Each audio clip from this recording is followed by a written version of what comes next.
you're not a massive stats nerd, this might not be the video for you, but if you are, get yourself a hot drink because we got some numbers to go through. So for anyone who has been around AuthorTube for the last year, you may have heard of Milwordy. If you've been on my channel, you've definitely heard of Milwordy because it's all I've spoken about for a year. What I thought I'd do today is go through a little bit of a breakdown of the numbers and how it all ended. Top section here, this is the breakdown of each of the projects that I did during Milwordy, and then the colours are the kind of work they were. So in the pie chart below, it kind of labels them a little bit better. And along the bottom are all of the books that I was doing. So Space Pirates 1, Draft 1, so on and so forth. Some 0 drafts towards the end. The SP overall is just overall notes of the world building. And then the standalone idea is what I did in December, where I read through a book that I'd done years and years ago and its sequel that I'd written to see if I could potentially bring it into the Space Pirates universe, so that if I can't sell the series, I might be able to sell a standalone. Interestingly, I wasn't expecting book 5 to have the most words in total, but it does. In terms of drafting, it is one of the biggest books that I drafted during Milwordy. For context, book 1 and book 2 were drafted before Milwordy started, and book 3 I did half of it in Milwordy and half of it I'd already done, so like 40k was in Milwordy and the rest of it had been done beforehand. And then from that point on, 62,000 was the biggest 0 draft I did, which is about what I was expecting. I don't tend to draft more than that. And then down here we have the whole Milwordy broken down by how many words I did in each category or each type of work. So we've got the drafting words over here, which were just over 300,000, which I was expecting less than that in my head. I don't know why. That feels like a lot of words. The rereading words were 568,000. The notes and the re-outlining, so as I was rereading through a book, I was also re-outlining the book and making notes, and those words came out to just shy of 80k. I did about 17k in overall world building notes, and then for the outlining before I drafted any books, I did about 35,000. So that's kind of how it all broke down. Rereading obviously being the most, which is not a surprise to anybody. And then over the side here, I have more kind of time related. I do track a lot of things by words, but I also do a lot of tracking by time. So every time I sit down to do anything Milwordy related,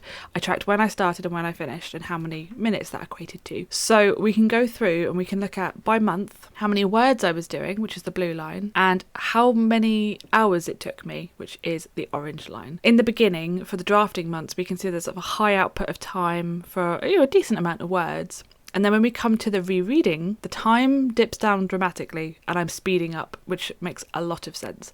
So for my rereading month in December, I only spent 18 hours in total, whereas the drafting month before that, I had done 30, which is close to double, which is just very interesting. There was a section in March where I did 10 hours and 27,000 words. I had a bit of a burnout moment in March and I basically stopped doing anything and made it April's problem. But beyond that point, it does start to go up again. So we're still on drafting here, and then I think we start rereading in May and it starts to really spike. A little bit harder in July, and again spent a lot less time in July on it, and then I really sped up for this last month.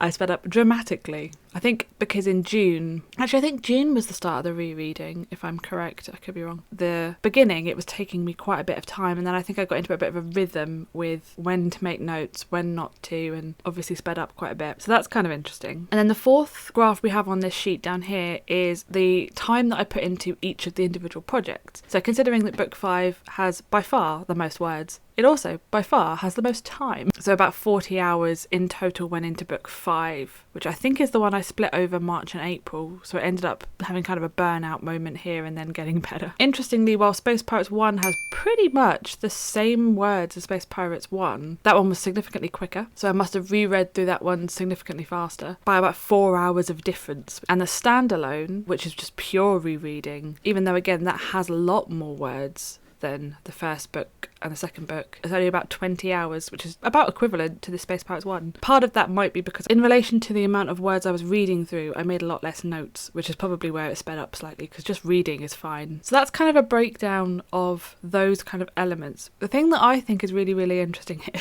and I probably shouldn't tell myself this, but I never did more than 31 hours of work in a month. And if we assume that each month has 4 weeks in it. That was just shy of about 8 hours of dedicated time to this. Now, for those who have been on my channel, I quite often when I plan things will consider an hour to be a 40-minute time period so that it allows me to do a 20-minute on, 10-minute off if I wanted to. These are genuine hours, so for my planning purposes it would probably be closer to about 40 hours, which would be about 10 hours a week, which is a lot, and I cannot do that consistently as it currently stands. But it is kind of interesting to me that if I was able to find more time or rearrange my week at all, which I can't at the moment because I'm on a 9 to 5, but if I had any more flexibility in that, how feasible would it be to get to not 30 hours but say 15 in a month and be doing on average 500,000 a year? It's interesting things to think about. It is very, very likely that I'll burn myself out if I keep thinking about things like that, but we'll cross that bridge. And then the last thing I wanted to show were just some other stats. In total, because I did a little bit more after I last updated you guys in August, I did 1,008,820 words for a total of 317 chapters. And of those chapters, only about 10% of them did not have copious amounts of edit notes. So only about 10% of them could stay as they were, but I am making massive changes for the whole series, so I'm not surprised by that at all. I thought this was quite interesting. In terms of the Space Pirates books, so I didn't do this for the standalone, this is just the Space Pirates because I got Campfire and started when I was rereading making character profiles whenever we met a new character. In total of the 8 books, we have 101 characters, which I think means I need to start merging some people. A lot of those characters are named, but they're only there for like half of a book. You don't have to remember them afterwards. So I don't have to merge up a lot of them, but I think I need to go through and see what is the chaff there. In total, I spent 260 hours over this year dedicated to writing, doing the Milwordy. But with the rereading, with the note-taking, and all of that, and how I sped up quite a bit in the rereading, we're looking at just shy of 4,000 words per hour to get to the million.